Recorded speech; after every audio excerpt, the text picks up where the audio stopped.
Бір ел бар. Онда көшеге жай ғана шығып, үйге қайта оралу арманға айналған. Балалар мектепке емес, майдан даласына кеткендей кетеді. Олармен қоштасқанда ата-анасының көзінде үміт емес, қорқыныш бар. Мұнда жарылыстар жаңалық емес, күнделікті шындық. Қаланың тыныштығы уақытша. Кез келген сәтте түнгі аспанды от жалыны жарып өтуі мүмкін. Би, музыка, күлкі, мереке, мұның бәрі қылмысқа теңеледі. Тіпті той жасағысы келген отбасылар үнсіздікпен ғана қуанады. Мектепке барғысы келген қыздар қамауға алынып, сабалып, қорланады. Ұстаз болғысы келген әйелдер қудалауға ұшырап, өмірден шеттеледі. Кей аймақтарда әйелдің жалғыз жүруі жазаланатын әрекет. Ал жазалаудың түрі халықтың көзінше қолын шабу, таспен ату, дарға асу мұнда әлі де бар. Түрме бұл елде адамдардың тағдырын жұтып жатқан жер. Ол жерде заң жоқ, мейірім жоқ, әділет жоқ. Мұнда қорқыныш басты ереже, ал тыныш өмір тыйым салынған арман. Сенбесеңіз де бұл шындық. Әлемде осындай ел бар. Онда миллиондаған адам үмітсіз өмір сүруде. Ал ең қорқыныштысы, мұның бәрі қалыпты жағдайға айналып кеткен.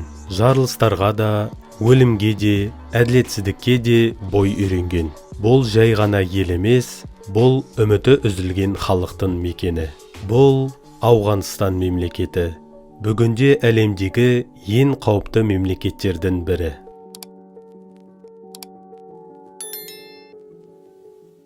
Ауғанстан орталық Азия мен Таяу Шығыстың қиылысында орналасқан мемлекет. Географиялық тұрғыда бұл аймақ маңызды өткел. Саяси мүдделер тоғысқан нүкте. Ол Пәкістан, Иран, Түркменстан, Өзбекстан, Тәжікстан және Қытаймен шектеседі. Яғни әлемдік алпауыт елдердің мүдделері түйісетін аумақ дәл осы жер. Табиғаты ерекше. Мұнда қар басқан биік таулар мен шөлейт кеңістіктер қатар кездеседі.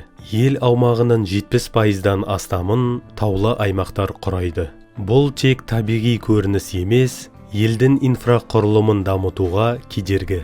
Ал бүлікшілер үшін жасырынуға қолайлы жер. Ауғанстан сирек кездесетін пайдалы қазбаларға өте бай. Жер қойнауында литий, кобальт, мыс, темір сынды стратегиялық минералдар бар.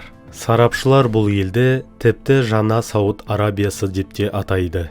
Бірақ бұл байлық елге пайда емес, қауіп алып келді. Өйткені оның астындағы байлық сыртқы державалар үшін қызығушылық көзіне айналды.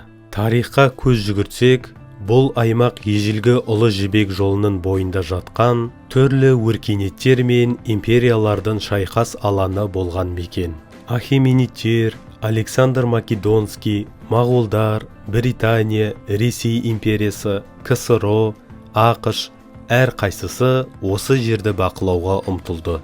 Бірақ бірде-бірі ұзақ мерзімді үстемдік орната алған жоқ. Сондықтан Ауғанстанға империялар зираты деген атақ бекер берілмеген. 1979 жылы Кеңес одағының басып кіруі елдегі жаңа соғыстың басталуына себеп болды.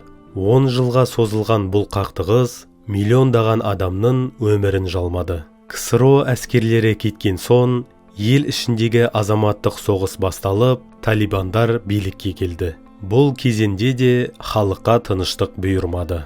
Ауғанстанның қатал климаты мен жер бедері тұрақтылық орнатуға үлкен тосқауыл. Биік таулар мен жолсыз жыралар әскери операцияларды қиындатып, бүлікшіл топтардың еркін қозғалуына жол ашады. Ел ішінде заңды билік әлсіреген сайын, түрлі күштер арасында қақтығыстар өршіді. Бүгінгі Ауғанстан тек географиялық нүкте емес.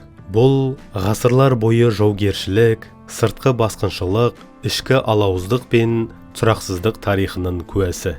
Мұндағы әрбір тас, әрбір ауыл өткен ғасырлардағы қан мен көз жастың ізіне толы. Билік өзгергенімен халықтың күресі әлі де жалғасып келеді.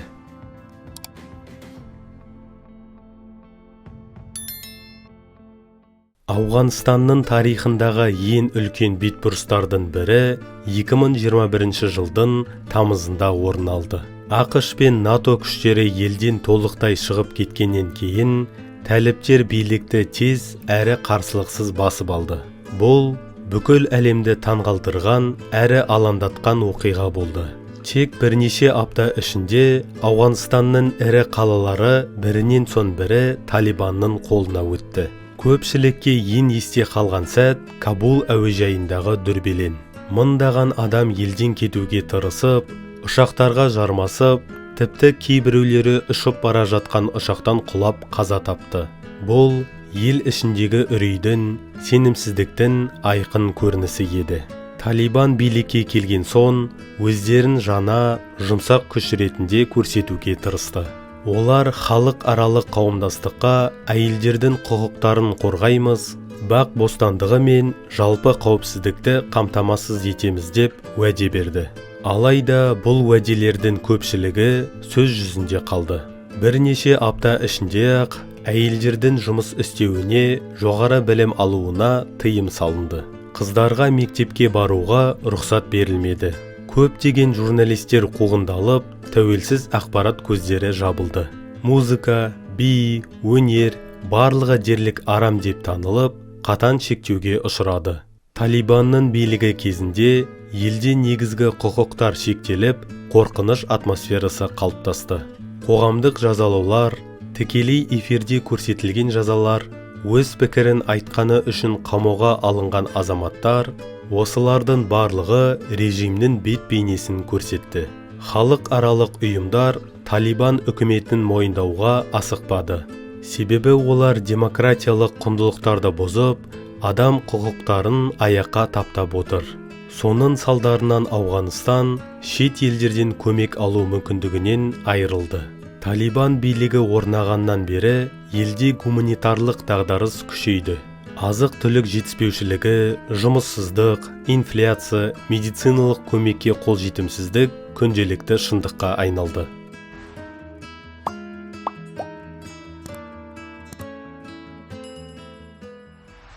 Талибан билігі орнағаннан кейін ең көп зардап шеккендердің бірі Ауғанстандағы әйелдер болды. Бұрынғы үкімет кезінде әйелдерге білім алу, жұмыс істеу, қоғам өміріне белсенді араласу мүмкіндігі берілген еді. 2001-2021 жылдар аралығында ауған қыздары мектепке барып, университет бітіріп, кейбірі тіпті министр, журналист, дәрігер, кәсіпкер атанған болатын. Бірақ бұл үміт пен прогресс небәрі бірнеше апта ішінде жойылып кетті.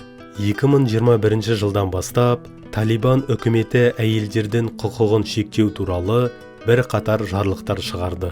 Қыздарға 6 сыныптан кейін мектепке баруға тыйым салынды. Университеттердегі әйелдер оқудан шеттетілді. Әйелдерге мемлекеттік қызмет, коммерциялық салаларда жұмыс істеуге рұқсат берілмеді.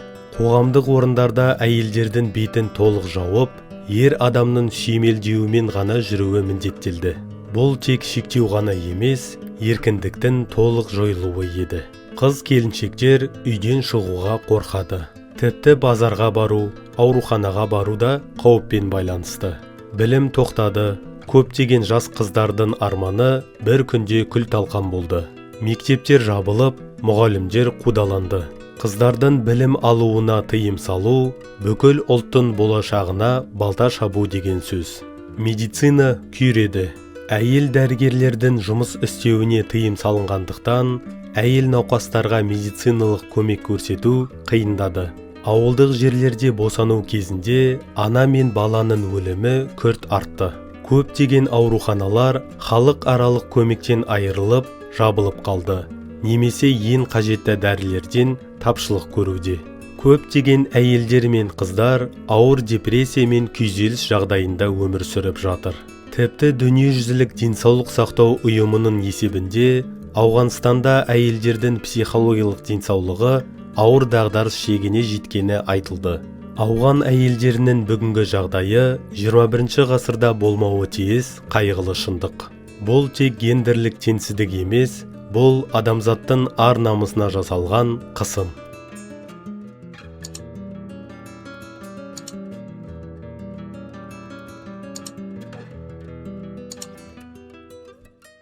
Ауғанстандағы қауіпсіздік жағдайын сөзбен сипаттау қиын. Мұнда қорқыныш күнделікті өмірдің бір бөлігіне айналған. Бұл елде атыс пен жарылыс, шабуыл мен жоғалып кету қалыпты құбылыс. Талибан билікке келсе де тыныштық орнаған жоқ. Керісінше жағдай одан әрі ушыға түсті. Хорасан атты террористік ұйым күшейіп, халық пен Талибанға қарсы әрекет ете бастады. Олар мешіттерге, мектептерге, базарларға шабуыл жасайды. 2022 жылы Кабулдағы қыздарға арналған білім орталығында болған жарылыс бүкіл әлемді шошытты. Ондаған оқушы қыз қаза тапты. Ең көп зардап шегетіндер бейбіт тұрғындар. Жай ғана дүкенге барып келе жатып, жарылысқа түсіп кету бұл елде үйреншікті жағдай. 2023 жылы ғана елде 1000-нан астам лаңкестік оқиға тіркелді. Кей аймақтарға гуманитарлық көмек те, журналистер де кіре алмайды. Себебі жолдар миналанған, қауіп өте жоғары. Ауғанстанда заңсыз қару-жарақ толып жатыр. Көптеген адамдар автомат пен гранатаны қалтасында ұстап жүреді. Қауіпсіздік күштеріне сенім жоқтың қасы. Кейде Талибанның өзі халыққа зұлымдық жасайды. Үлкен қалаларда ұрлау, бопсалау, көшеде шабуыл жасау күн сайын қайталанатын жайт. Көптеген тұрғындар кешке жарық жақпай, терезелерін жауып, үнсіз отырады. Себебі түнде қарулы топтар тексеру немесе жазалау деген сылтаумен адамдардың үйлеріне басып кіреді. Кейде адамдарды жай ғана күдікті көріп, жазалайды, немесе ұрлап әкетеді. Билікке деген сенім мүлде жойылған. Халық болашағына сенуден қалған. Адамдар тек тағдыр мен дұғаға сеніп күн кешіп отыр. Бұл елде бейбіт өмір тек арман ғана.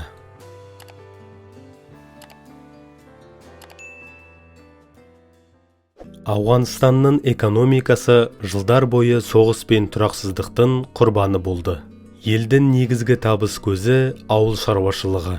Бірақ көптеген аймақтарда егін егуге мүмкіндігі жоқ. Себебі қауіпсіздік жоқ, немесе жер минаға толы. Су тапшылығы да үлкен проблемаға айналған. Көптеген фермерлер құрғақшылық салдарынан өнім ала алмай, өз ауылдарын тастап кетуге мәжбүр. Мемлекеттік қолдау жоқтың қасы. Бюджет толықтай дерлік шетелдік гуманитарлық көмектерге тәуелді. Алайда Талибан билікке келгеннен кейін көптеген елдер көмекті тоқтатты, немесе шектеді. Себебі әлемдік қауымдастық Талибан үкіметін заңды үкімет ретінде мойындаған жоқ. Соның салдарынан халықтың жағдайы күрт нашарлады. Жұмыссыздық деңгейі өте жоғары. Жас адамдардың көбі еш жерде жұмыс істемейді. Кейбіреулері күнкөріс үшін заңсыз әрекеттерге барады. Қыз-келіншектердің жұмыс істеуіне тыйым салынған. Бұл отбасылардағы табыстың бірден төмендеуіне алып келді. Көптеген әйелдер жесір, күйеулері соғыста қаза тапқан.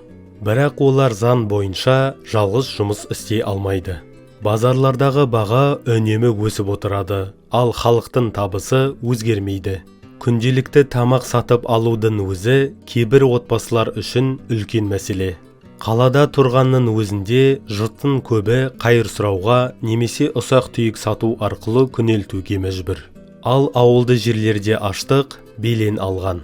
2023 жылғы Біріккен ұлттар ұйымының дерегі бойынша Ауғанстан халқының жартысынан көбі аштық шегінде өмір сүріп жатыр.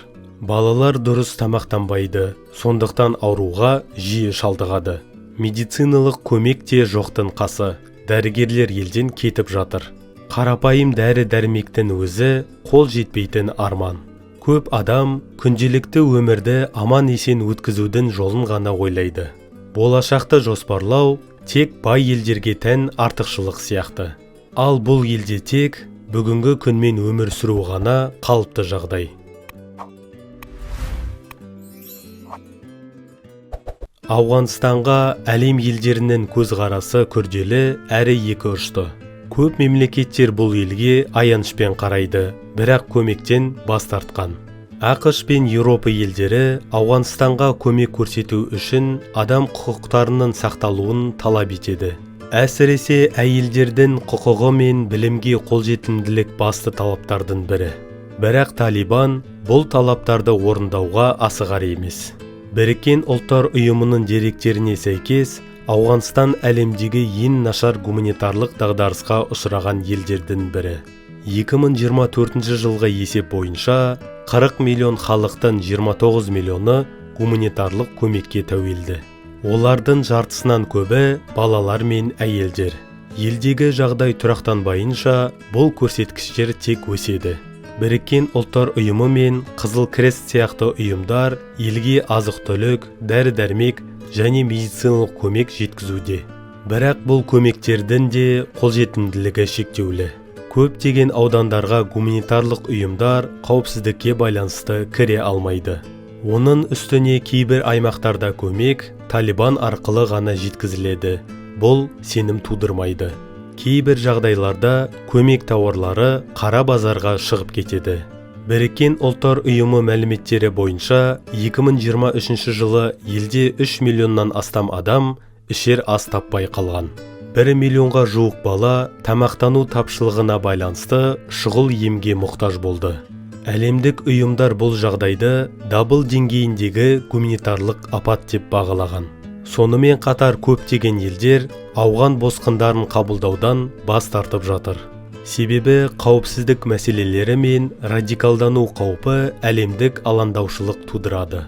Дегенмен Ауғанстан халқы бұл жағдайға өзі кінәлі емес. Көптеген бейбіт тұрғындар тек өмір сүру үшін күресіп жүр. Осы себепті халықаралық қауымдастық бұл елді толықтай оқшалауға да, толықтай қолдауға да бара алмай отыр. Бүкіл әлем Ауғанстанды бақылап отыр. Бірақ нақты шешімдер мен тұрақты көмек жетіспейді. Халықаралық саясат пен адам тағдыры арасындағы тепе-теңдік әлі де шешілмеген.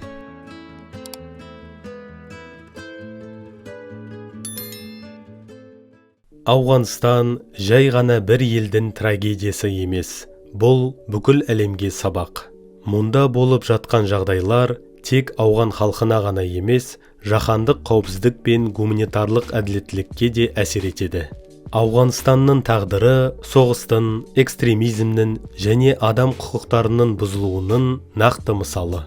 Бұл ел бізге бейбіт өмірдің, білімнің, еркіндіктің құнын түсіндіреді. Мұндағы әрбір тыйым, әрбір шектеу біз үшін еркіндіктің мәнін есімізге салады. Біз тыныш көшелерімен жүріп бара жатқанда, олар бомба үнінен үреймен көзін ашады.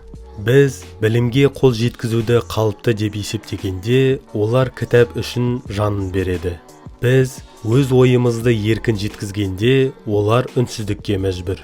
Сондықтан да Ауғанстандағы шындықты білу біз үшін жай қызығушылық емес, жауапкершілік. Бұл ел әлемнің бейбіт болашағы үшін қаншалықты маңызды шешімдер қажет екенін көрсетеді. Ауған халқы үмітінен айырылмаған халық.